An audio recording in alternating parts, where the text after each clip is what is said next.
Over my journey in Clash of Clans, I have come to understand the offensive side of the game in terms of how to improve. So let's give you 5 fundamental tips that will help you improve your attacking in Clash of Clans regardless of your Town Hall level. Now, the biggest tip that you'll ever hear in this video is going to be funneling. You don't want to place everything down in one corner or in one area of the base and let everything wander around. You're not going to get 3-star that way, and you're not going to be saying, oh, this is fine. It's not fine. You want to make sure that you are controlling your troops, and there's plenty of ways that you can do that. It can be by building placement. A great example is this base where the buildings are placed to where a queen or a certain troop can be used in order to clear through buildings to create what is known as a funnel. This way, it makes it really simple for you to drive through the middle of it. That's basically what a funnel is. And if buildings are placed very well and you have the right angle for your queen, she might actually skip an entire area and actually go in the direction that you want without forcing you to use any troops on her. Something like baby dragons, wizards, yetis are all great ways to create the funnel for your troops. An electro dragon is an even better one, though it has very situational uses depending on how much value it can get. Of course, you can also use something like a blizzard or a yeti blimp. Both of these are very different and very situational, but they can both pretty much create a little bit of a funnel and then some, because you're not just using them by themselves, but you're usually using them with either a Sui hero or a queen charge. In most cases, that would be with the Yeti blend. You want to make sure that you've got very simple pathing to where once you create the funnel, you've got an easy lane to work yourself into a compartment, just like here, where the attacker has the queen charge to go in for a certain area of the base. This makes it very easy for you to understand exactly where you want to go into with your troops. The other ways that you can is by lightning spells or even by using a bowler bounce, which is using a bowler on a building that skips to another one. This is just a couple things that you may want to consider. Once you understand this, you'll really start to get more 3-stars. The second tip is base awareness. Typically, with any attack strategy, you want to have some awareness while you're attacking. But the biggest thing is if you're using an attack like this that has Earthquake, you're typically wanting to go away from the Town Hall. This will allow you to safely chip away at the Town Hall, especially if there are no builder huts. However, the attacker in this case makes a fatal mistake. He attacks directly towards it while using a log launcher, which is typically not even the correct siege machine if you're going in for the Town Hall with the main army. Typically, you would want to use something like a siege barrack. That gives you more troops and a bit more versatility.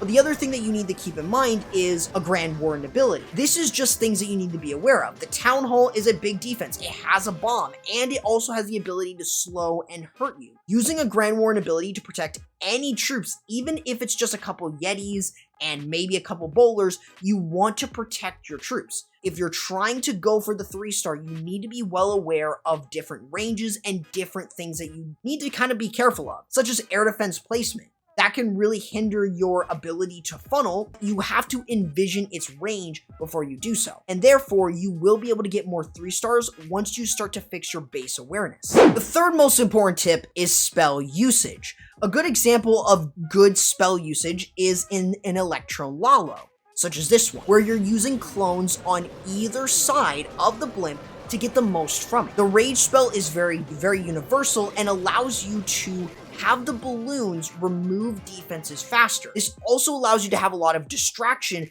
and it also allows you to remove buildings that are further beyond the reach of an Electro Dragon. That is why the clone spells and the rage work really well.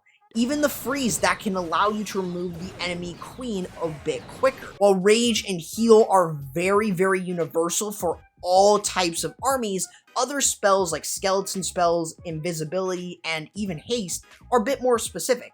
Invisibility and skeleton spells work really well in a Skelly Donut, as long as you don't turn the building invisible, that is, but you also can use it for other situations, turning buildings invisible to make sure that you're controlling where your troops are going, or even making the queen invisible or a certain troop invisible to prevent them from taking any damage. Of course, also skeleton spells are great for distraction, which can provide a ton of utility, and great support. Haste are really good in mostly Lavaloon armies, since balloons will want to go a bit further ahead, quicker, that allows them to remove the building. Clone is mostly good for bombing a certain area. This is why the triple clone is such a powerful army for trophy pushing and even for war, or even for farming if you want to use it for that, for Dark Elixir, but it is really, really good in certain situations.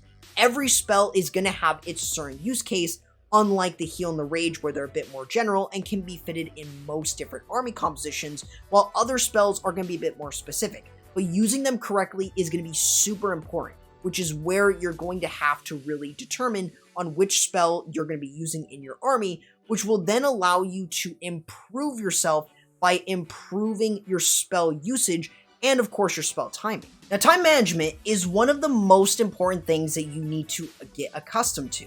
This is something that I had to learn the hard way, and it is also the fourth tip on this list.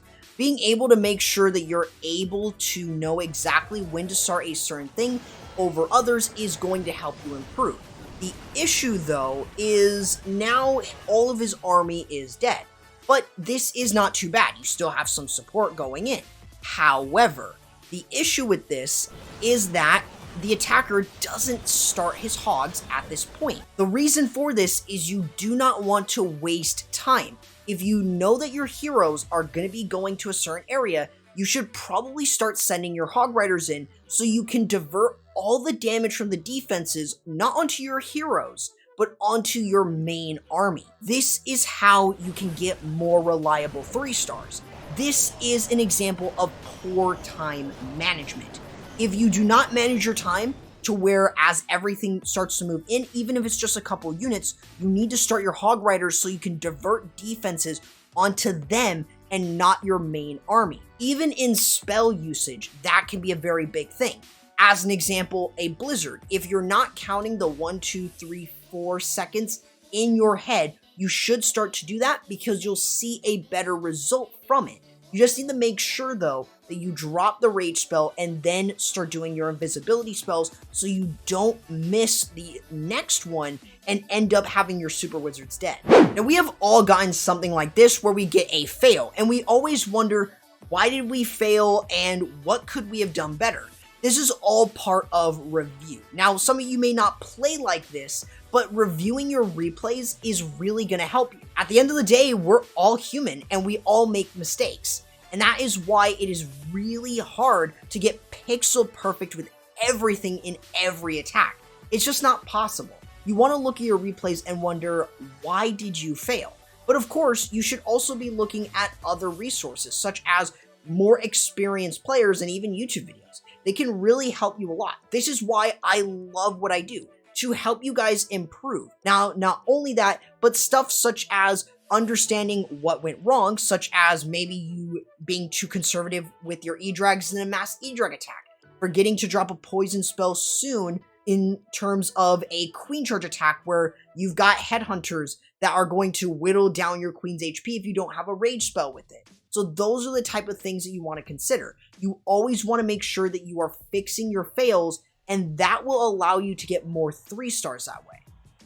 Now, hopefully all of these tips are incredibly helpful for you regardless of your Town Hall level. If you're interested in understanding fails that you need to avoid, consider checking out this video here. You may also want to check out my playlist consisting of a lot of different technique stuff for all Town Hall levels. Consider also subscribing to the channel and ringing the bell, and not only that, using code CORRUPT before you purchase any special offers or the Gold Pass in Clash of Clans. I'll be catching you guys in the next video. Corrupt, signing out.